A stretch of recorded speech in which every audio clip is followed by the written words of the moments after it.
was going to end with issue 25, and they wanted the last 6 issues to be focused on more the invasion era of the team. You know, we wound up telling a single story in those last 6 issues that had a lot of flashbacks to sort of the season 1 era, but was also mostly took place just before the start of season 2, and showed, for example, Blue Beetle's introduction to the team, how he was recruited, and a big adventure involving Superboy and Justice League and all sorts of heroes and Brainiac and everything. So we had a great time doing that, but we hadn't finished telling all our season 1 stories, let alone 5 years worth of material that took place between the seasons, right. Let alone stuff that was taking place during season 2, let alone everything that takes place after.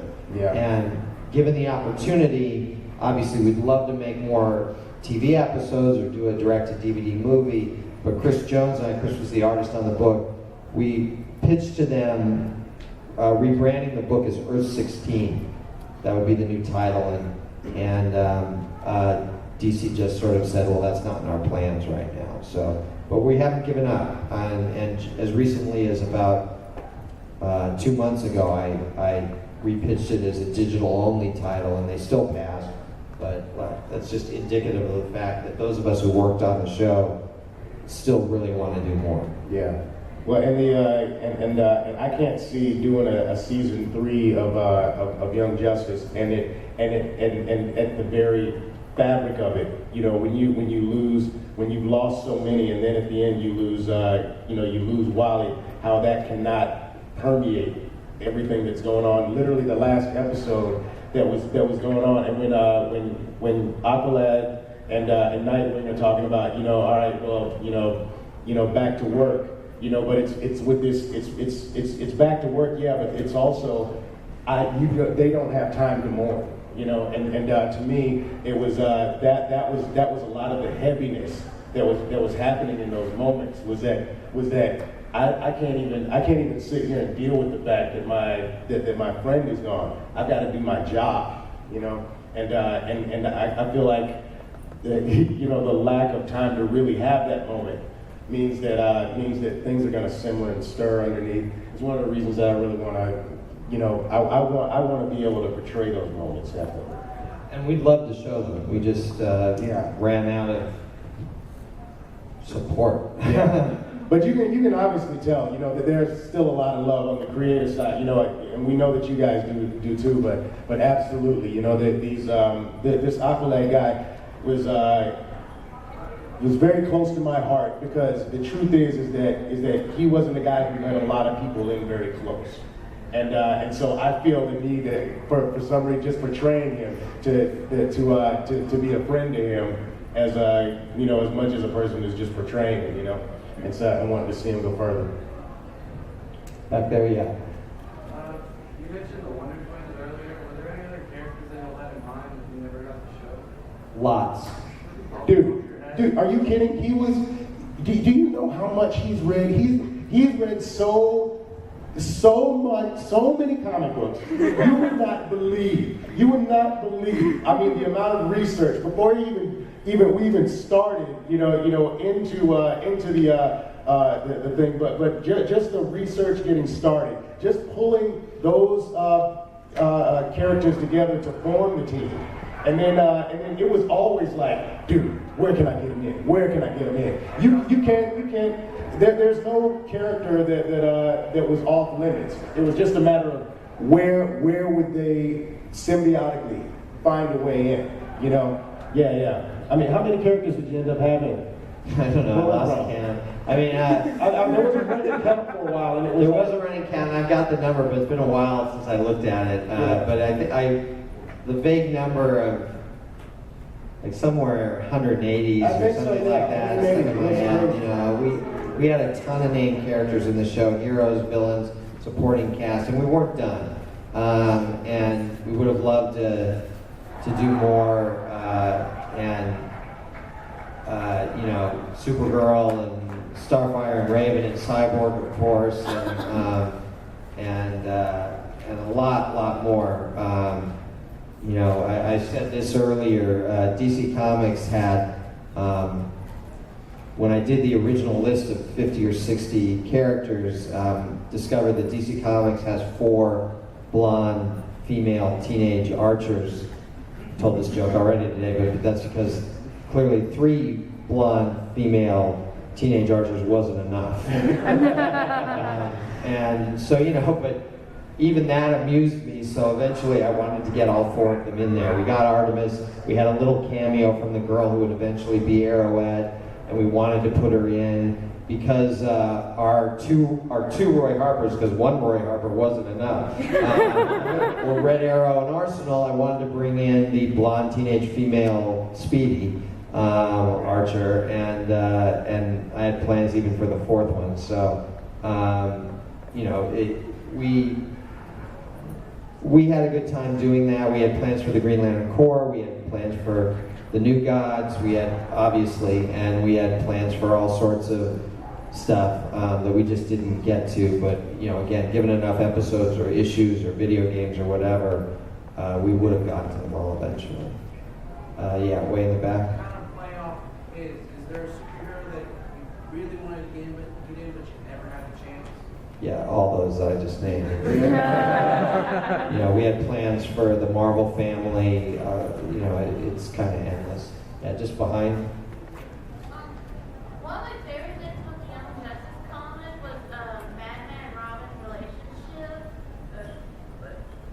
Because for once, Batman wasn't being a total jerk to him. So, like, what was the inspiration for that? Or Well, the inspiration for that was me, and Brandon agreed with me, being annoyed with all the times that Batman was portrayed as a total jerk to Robin.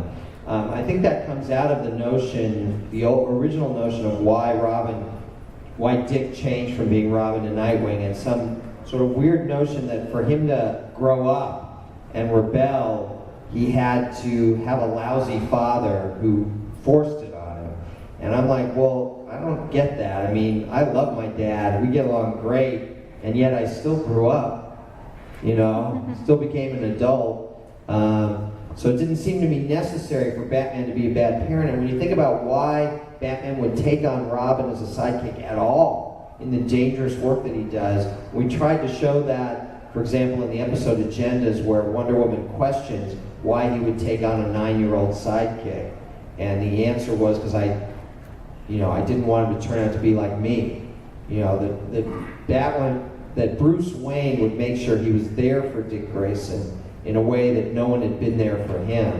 And we even thought about Alfred's psychology a little, that when Alfred raised Bruce, in essence, he didn't quite know how to do it. He had never been a father, before, and he was raising Bruce as a butler and treated him as a servant would treat the master, and didn't parent him.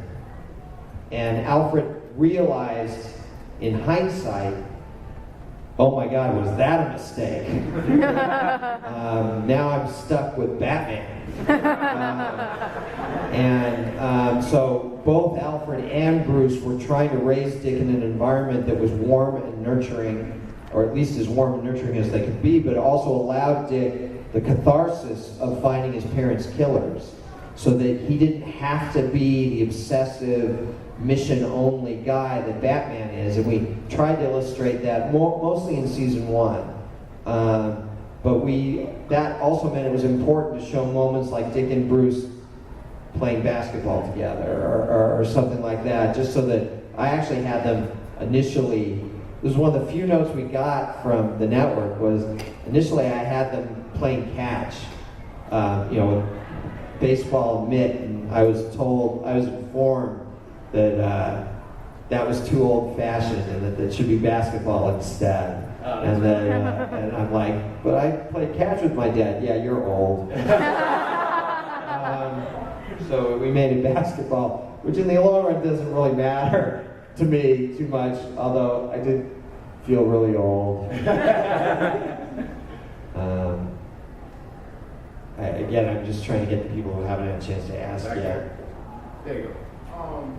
Question for like during that 5-year period with Robin, like Did any thought come through your mind like changing the actor, like the voice actor, since it's like You mean Robin? for Robin and Nightwing?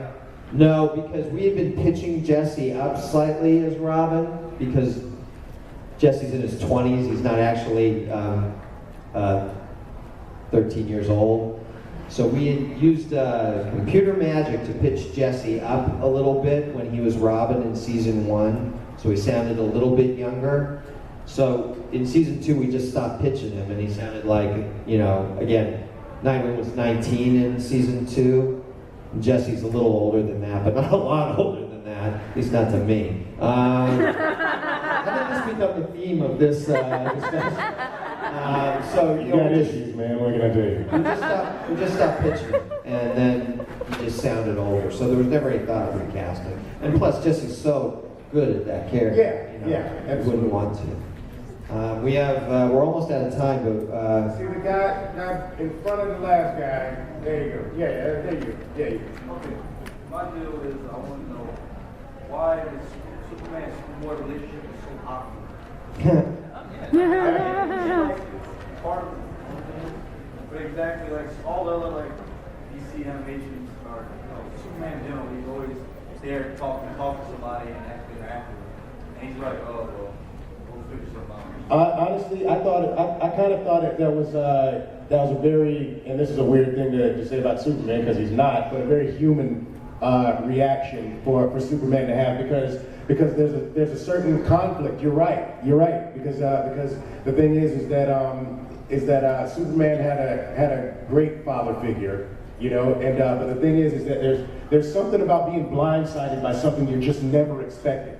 For someone to take something so personal from you and make someone else out of it, and you can tell that Superman wants.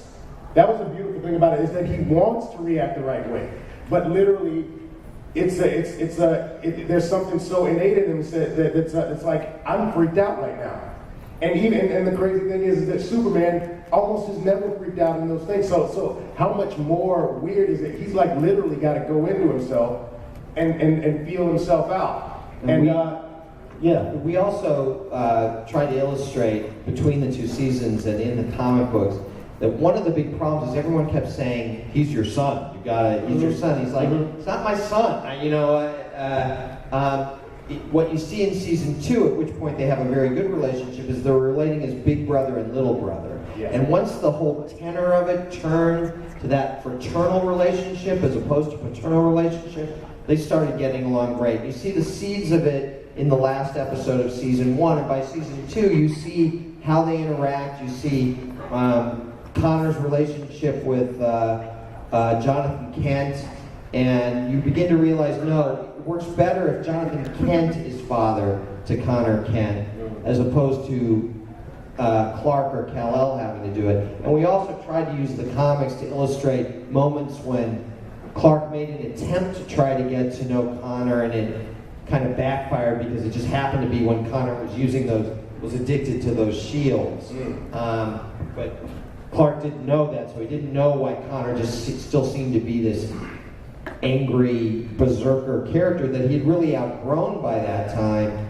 But it just made Kal-El feel more and more like this is something that's been forced on me. But I really think the key to it, the mistake in essence that Batman made when he took him out for pie,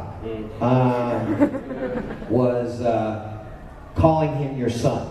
Yeah. If he had said, think of him as your brother, I think Superman could have gotten his head around that much quicker. So once that relationship was established, and granted it happened largely between seasons, but we think it plays out psychologically, I think it was a lot easier. Okay, it's 3 o'clock. I am going to be leaving right now to go over to my signing booth. I have episodes of Young Justice for sale, actual scripts from the show for sale there. I'm also obviously still signing my novel and selling those as well. So I invite you to come over and get stuff signed, and I'll sign anything that you've got for free. Don't worry about that. But thank you all so much for coming. Thanks for coming out, everybody.